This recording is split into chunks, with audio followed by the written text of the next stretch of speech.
여러분, 잠깐 멈추고 아주 단순한 질문 하나에 대답해 보세요. 행성은 왜 둥근 원이 아니라 길쭉한 타원을 그리며 태양 주위를 도는 걸까요? 이 질문을 누군가에게 던지면 거의 모든 사람이 똑같이 대답합니다. 중력 때문이라고요. 그 대답을 들으면 우리는 마치 이 문제를 완전히 이해한 것 같은 기분이 듭니다. 중력이라는 단어가 입에서 나오는 순간 머릿속에서 뭔가 딸깍하고 맞아 들어가는 느낌이 들죠. 그런데 여러분, 제가 지금부터 아주 불편한 이야기를 하나 하겠습니다. 우리가 중력이라고 대답했을 때 우리는 사실 그 현상을 안 게 아닙니다. 우리는 그저 그 현상에 이름 하나를 붙였을 뿐입니다. 이름을 아는 것과 그것을 진짜로 아는 것은 정말로 완전히 다른 일입니다.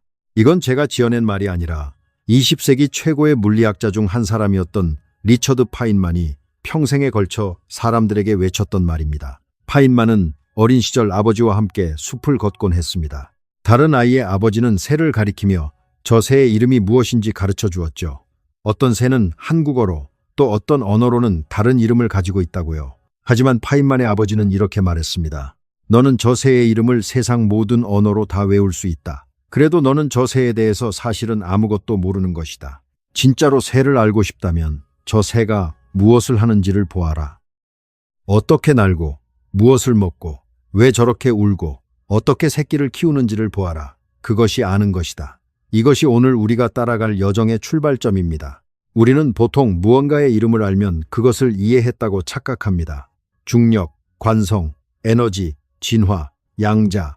이 단어들을 입에 담을 줄 알게 되면 우리는 세상을 이해했다고 느낍니다. 하지만 단어는 그저 라벨일 뿐입니다. 병에 붙은 상표를 읽을 줄 안다고 해서 그 병 안에 든 약의 성분과 작용을 아는 것은 아니지요. 이제 진짜 미스터리를 하나 던지겠습니다.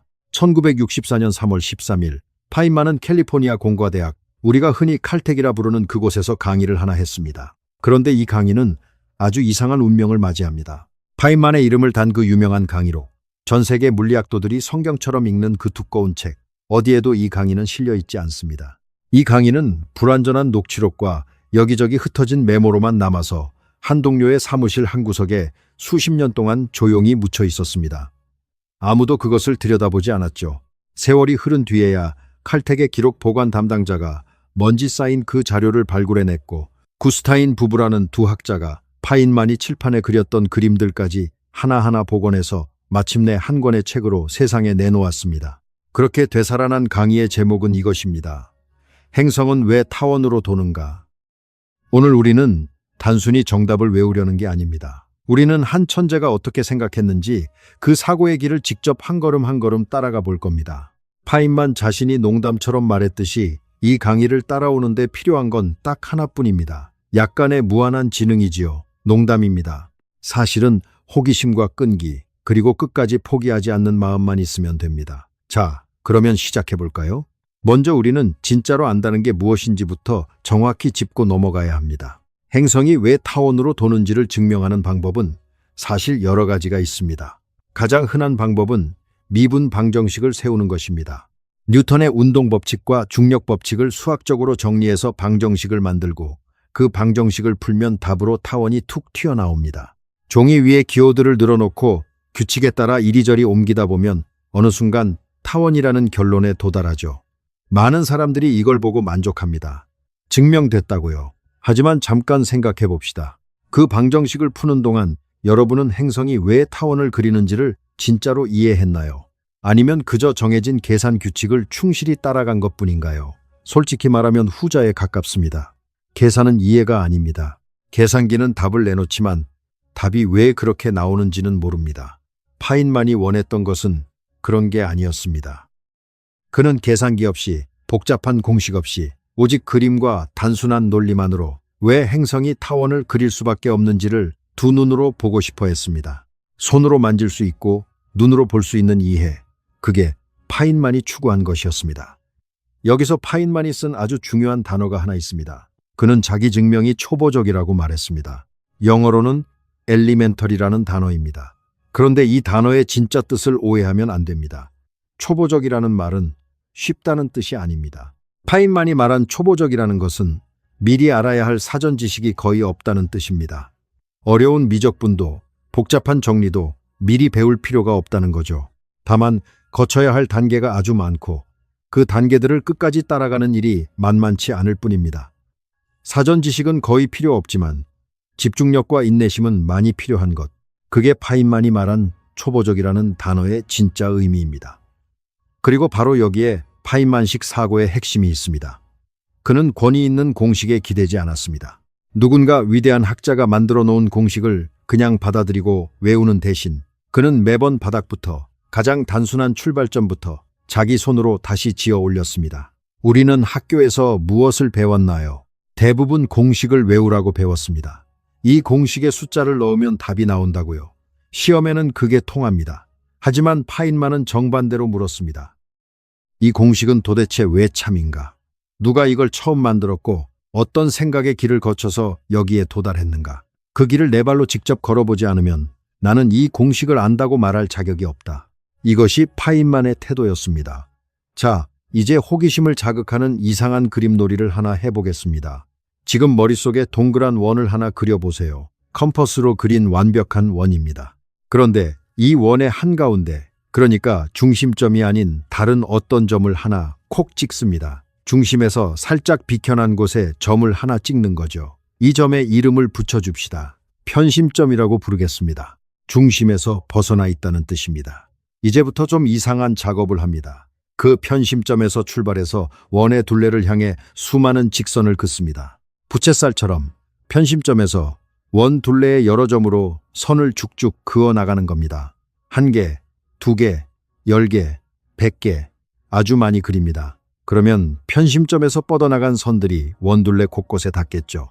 여기까지는 그냥 부채살 그림입니다. 이제 진짜 이상한 단계입니다. 이 선들을 하나씩 가져다가 각 선의 중간 지점을 축으로 삼아서 90도 회전시킵니다. 선의 한가운데를 잡고 직각으로 돌리는 거죠. 모든 선을 이렇게 다 돌립니다. 그러면 처음에는 어지럽게 흩어져 있던 선들이 새로운 패턴을 만들기 시작합니다. 그리고 놀랍게도 마치 마법처럼 이 돌아간 선들이 가운데에 어떤 곡선의 윤곽을 그려냅니다. 그 곡선이 무엇인지 아세요? 타원입니다. 아무 의미 없어 보이는 이 장난, 점 하나 찍고 선 긋고 돌리는 이 단순한 작업에서 타원이 떠오르는 겁니다. 여러분, 지금은 이게 그냥 신기한 호기심처럼 보일 겁니다. 무슨 마술 같기도 하고요. 왜 이런 의미 없어 보이는 작도가 타원을 만들어내는 걸까요? 이 질문을 일단 마음 한구석에 잘 넣어두세요. 지금은 그냥 재미있는 수수께끼처럼 보이지만 이 영상을 끝까지 보시면 바로 이 장난이 우주가 행성을 움직이는 방식, 그 자체와 연결된다는 걸 알게 될 겁니다. 제가 약속하죠. 이 복선은 반드시 회수됩니다. 그 전에 타원이라는 도형 자체를 좀 더 친근하게 만들어 봅시다. 타원이 정확히 무엇일까요? 학교에서는 복잡한 방정식으로 배웠을지 모르지만 사실 타원은 아주 간단한 도구로 직접 그릴 수 있습니다. 앞정 2개와 실 한 가닥만 있으면 됩니다. 종이 위에 앞정 2개를 적당히 떨어뜨려 꽂습니다. 그리고 실의 양 끝을 각각의 앞정에 묶습니다. 실은 두 앞정 사이의 거리보다 길어야겠죠. 그래야 느슨하니까요. 이제 연필 끝으로 그 실을 팽팽하게 당긴 상태로 종이 위를 한 바퀴 빙 돌립니다. 실이 팽팽하게 당겨진 상태를 유지하면서요. 그러면 연필이 그리는 곡선이 바로 타원입니다. 여기에 타원의 본질이 숨어 있습니다. 이 곡선 위에 어느 점에서든 두 앞정까지의 거리를 더하면 그 합은 항상 똑같습니다. 실의 길이는 변하지 않으니까요. 한쪽 앞정에 가까워지면 다른 쪽 앞정과는 멀어지고 멀어지면 또 다른 쪽이 가까워집니다. 하지만 두 거리의 합은 언제나 일정합니다. 이게 타원을 정의하는 핵심 성질입니다. 그리고 이 두 앞정, 2개의 특별한 점을 우리는 초점이라고 부릅니다. 여기서 재미있는 이야기를 하나 곁들이겠습니다. 초점이라는 단어는 영어로 포커스인데 이 단어의 어원은 라틴어로 벽난로를 뜻합니다. 옛날 집에서 가장 따뜻하고 중심이 되던 곳, 모두가 모여드는 그 불의 자리 말입니다. 그런데 생각해 보세요. 태양은 바로 태양계의 벽난로입니다. 모든 행성에게 빛과 열을 나눠주는 중심의 불이지요. 그리고 그 태양은 행성 궤도라는 타원의 정확히 한 초점 자리에 앉아 있습니다. 우주가 마치 이 단어의 뜻을 미리 알고 있었던 것처럼요. 태양은 두 초점 중 하나에 정확히 자리 잡고 행성은 그 주위를 타원을 그리며 돕니다. 이제 케플러라는 사람이 발견한 아름다운 법칙들로 넘어가 봅시다. 케플러는 파인만보다 훨씬 이전, 뉴턴보다도 앞선 시대의 천문학자였습니다. 그는 수많은 관측 자료를 들여다보며 행성의 움직임 속에 숨은 규칙을 찾아냈습니다. 그중 하나를 같이 살펴봅시다. 혜성을 한번 떠올려 보세요. 혜성은 태양에 아주 가까이 다가갈 때가 있고 또 아주 멀리 떨어질 때가 있습니다. 그런데 신기한 점이 있습니다. 혜성은 태양에 가까이 있을 때는 미친 듯이 빠르게 움직이고 태양에서 멀어지면 느릿느릿 게으르게 움직입니다. 마치 태양 근처에서는 서두르고 멀리 나가면 한가롭게 쉬는 것처럼요. 여기서 케플러가 발견한 놀라운 규칙이 나옵니다. 행성이나 혜성이 태양을 중심으로 움직일 때 일정한 시간 동안 쓸고 지나가는 면적은 항상 똑같습니다. 무슨 말이냐면 태양과 행성을 잇는 선분을 하나 상상해 보세요. 행성이 움직이면 이 선분도 따라 움직이면서 부채꼴 모양의 면적을 쓸고 지나갑니다. 그런데 예를 들어 일주일 동안 쓸고 지나가는 그 면적이 태양에 가까울 때나 멀 때나 언제나 똑같다는 겁니다. 이것이 케플러의 제2법칙입니다. 빠르게 움직이는 구간에서는 짧고 통통한 부채꼴을, 느리게 움직이는 구간에서는 길고 가느다란 부채꼴을 만들지만 그 넓이는 신기하게도 정확히 같습니다. 왜 이런 일이 일어날까요? 빠르기와 거리가 절묘하게 균형을 맞추기 때문입니다. 태양에 가까우면 거리는 짧지만 속도가 빨라서, 멀리 있으면 거리는 길지만 속도가 느려서 결국 같은 시간에 쓸어내는 면적이 똑같아지는 겁니다. 물리학자들은 이걸 가군동량 보존이라고 부릅니다. 하지만 여기서 정말 중요한 건 단어가 아니라 이 사실이 성립하기 위한 조건입니다. 놀랍게도 이 면적 법칙이 성립하기 위해서 우리는 궤도가 타원이라고 가정할 필요가 없습니다. 심지어 중력이 거리의 제곱에 반비례한다는 그 유명한 역제곱 법칙조차 가정할 필요가 없습니다. 필요한 조건은 단 하나뿐입니다. 행성에 작용하는 힘이 오직 태양 쪽을 향한다는 것, 그것만 참이면 됩니다. 힘의 크기가 얼마인지, 거리에 따라 어떻게 변하는지는 전혀 상관없습니다. 그저 힘이 항상 태양 방향을 가리키기만 하면 행성은 자동으로 같은 시간에 같은 면적을 쓸고 지나갑니다. 이 단순함이 정말 아름답지 않나요? 복잡한 가정을 잔뜩 늘어놓지 않고 가장 본질적인 조건 하나만으로 거대한 규칙이 따라 나오는 것이죠. 여기서 저는 파인만의 한 가지 태도를 꼭 강조하고 싶습니다. 파인만은 이 강의를 준비하면서 뉴턴이 원래 했던 증명을 따라가려고 했습니다. 뉴턴은 천재 중에 천재였고 그가 남긴 증명은 기하학의 걸작이었습니다. 그런데 파인만은 솔직하게 고백합니다. 뉴턴의 원래 증명을 따라가기가 너무 어려웠다고요. 도무지 그 논리의 흐름을 자기 것으로 소화할 수가 없었다고 합니다. 여러분, 이게 얼마나 대단한 고백인지 아세요? 20세기 최고의 물리학자 중 한 명이 자기가 어떤 증명을 이해하기 어려웠다고 학생들 앞에서 당당히 인정한 겁니다. 그래서 파인만은 어떻게 했을까요? 그는 뉴턴의 증명을 억지로 외우려고 하지 않았습니다. 대신 자기만의 논리를 완전히 새로 만들었습니다. 뉴턴이 간 길이 자기에게 맞지 않으면 자기에게 맞는 새 길을 직접 닦은 거죠. 이것이 진짜 천재의 모습입니다. 천재는 모든 걸 다 아는 사람이 아닙니다. 천재는 모르는 것을 모른다고 솔직히 인정하고 그 모르는 지점에서부터 자기 힘으로 다시 시작하는 사람입니다. 모르는 걸 모른다고 인정하는 것, 그게 사실 모든 과학의 진짜 출발점입니다. 안다고 착각하는 사람은 절대 새로운 길을 찾지 못하니까요. 이제 이 강의에서 가장 영리하고 가장 짜릿한 순간으로 들어가 봅시다. 파인만의 우회로, 천재의 우회로라고 부를 만한 대목입니다. 문제는 이것이었습니다. 행성이 그리는 궤도의 모양을 직접 구하는 일은 너무나 어렵습니다. 행성은 매 순간 위치도 바뀌고 속도도 바뀌고 방향도 바뀝니다. 이 모든 게 동시에 변하는 걸 한꺼번에 붙잡아서 궤도의 모양을 끄집어내는 건 정말 복잡한 일이죠. 그래서 파인만은 천재다운 발상의 전환을 합니다. 그는 질문 자체를 바꿉니다. 궤도의 모양을 직접 구하지 말고 대신 속도에 주목하자고요.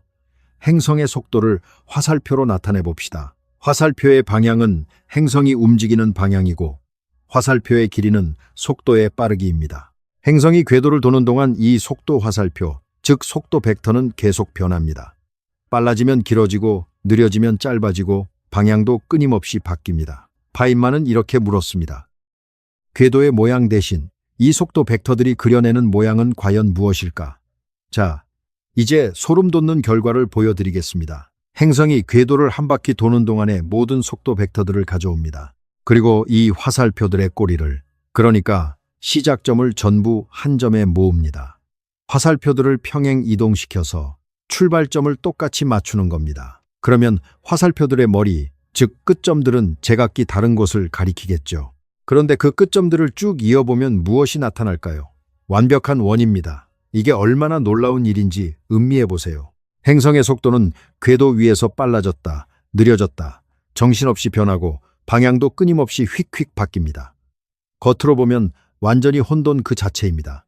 그런데 그 모든 혼돈스러운 속도 벡터들을 한 점에 모아놓으면 그 끝점들이 일그러진 모양도 아니고 찌그러진 모양도 아닌 흠 하나 없는 완벽한 원을 그립니다.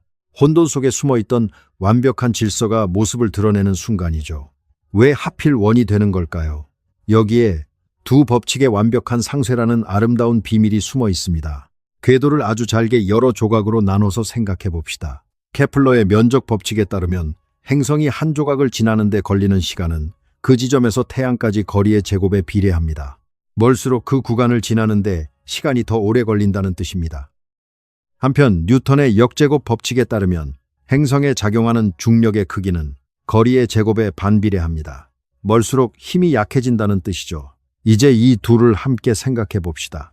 속도가 얼마나 변하는가는 힘에 그 힘이 작용하는 시간을 곱한 것입니다. 힘이 셀수록 또 오래 작용할수록 속도가 많이 바뀌니까요. 그런데 한 조각에서 힘은 거리의 제곱에 반비례하고 그 조각을 지나는 시간은 거리의 제곱에 비례합니다. 이 둘을 곱하면 어떻게 될까요? 거리의 제곱이라는 항이 한 번은 분모에, 한 번은 분자에 나타나서 완벽하게 상쇄됩니다. 깨끗하게 사라지는 거죠. 그 결과가 무엇을 뜻할까요? 궤도의 각 조각마다 속도의 변화량이 정확히 똑같다는 뜻입니다. 행성이 태양에 가깝든 멀든 각 조각을 지날 때마다 속도 벡터가 변하는 양은 일정합니다. 그리고 그 변화의 방향만 조금씩 일정하게 돌아갑니다. 같은 크기로 방향만 일정하게 돌아가면서 변하는 것. 이걸 화살표로 이어붙이면 어떻게 될까요? 정다각형이 됩니다. 변의 길이가 다 같은 정다각형 말입니다. 그리고 궤도를 무한히 잘게 쪼개면 이 정다각형은 변이 무한히 많아지면서 결국 완벽한 원이 됩니다. 바로 이래서 속도 벡터의 끝점들이 원을 그리는 겁니다. 케플러의 법칙과 뉴턴의 법칙, 이 두 거대한 법칙이 만나서 거리항을 깨끗이 지워버린 결과인 거죠. 여기서 잠깐 여러분에게 질문 하나를 드리고 싶습니다. 여러분은 지금까지 살아오면서 안다고 굳게 믿었지만 사실은 그저 이름만 알았던 것이 있나요? 전기가 무엇인지, 시간이 무엇인지, 생명이 무엇인지, 혹은 사랑이 무엇인지 단어는 입에 익숙하지만 막상 설명하려면 막막해지는 것 말입니다. 댓글로 딱 하나만 적어보세요. 무엇이든 좋습니다. 이 영상을 끝까지 보시면 제가 왜 이 질문을 던지는지 그 이유를 분명히 알게 되실 겁니다. 자, 이제 약속했던 복선을 회수할 시간입니다. 영상 처음에 우리가 했던 그 이상한 장난 기억하시나요? 원을 그리고 중심이 아닌 편심점을 찍고 그 점에서 원 둘레로 선을 긋고 각 선을 90도 회전시켰더니 타원이 떠올랐던 그 작도법 말입니다. 그때 저는 이게 우주의 작동 원리와 연결된다고 했죠. 이제 그 약속을 지키겠습니다. 방금 우리는 무엇을 얻었나요?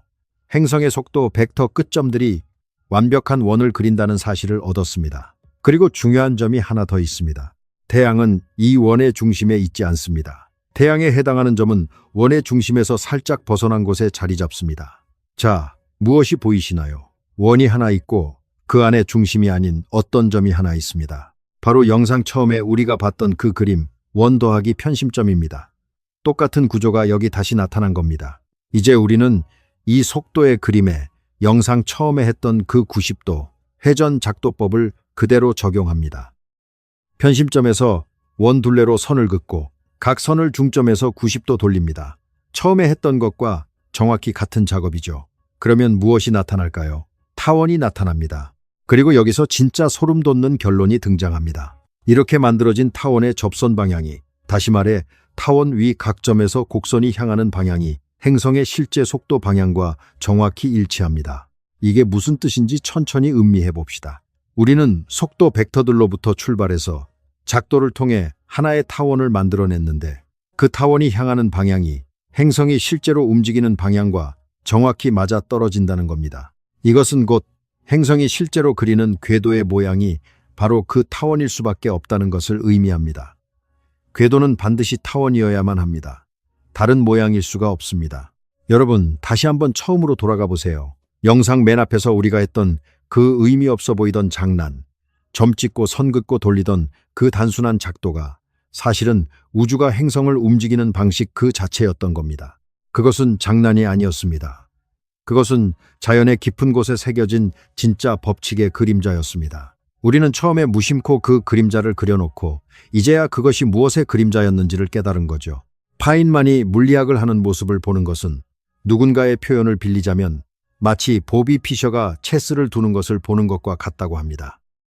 보비 피셔는 전설적인 체스 천재였죠.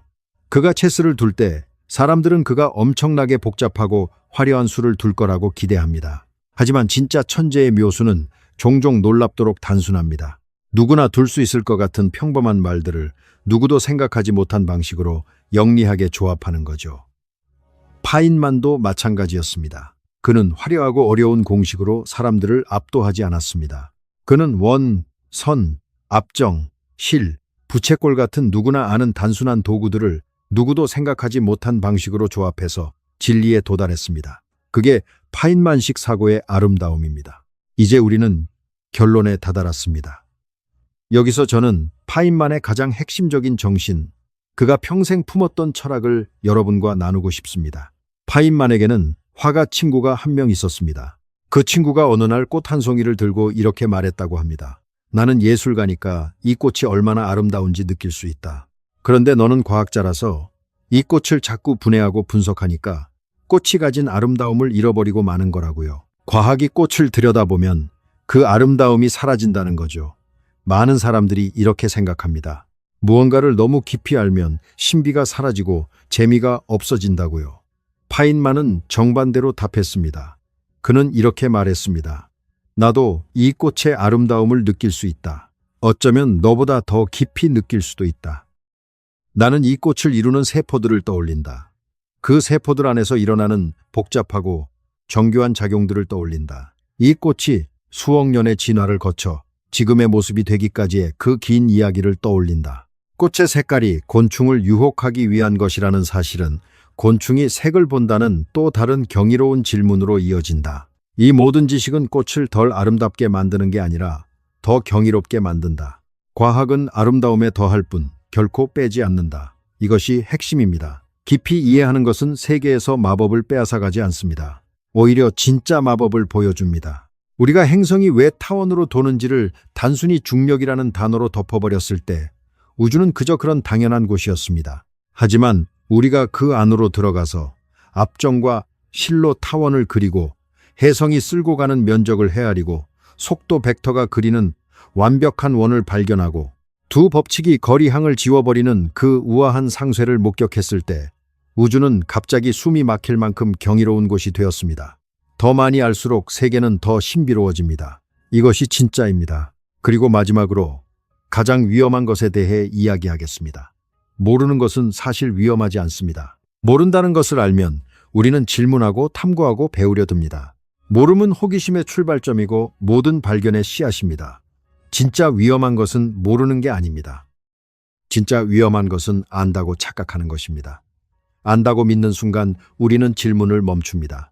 더 이상 들여다보지 않습니다.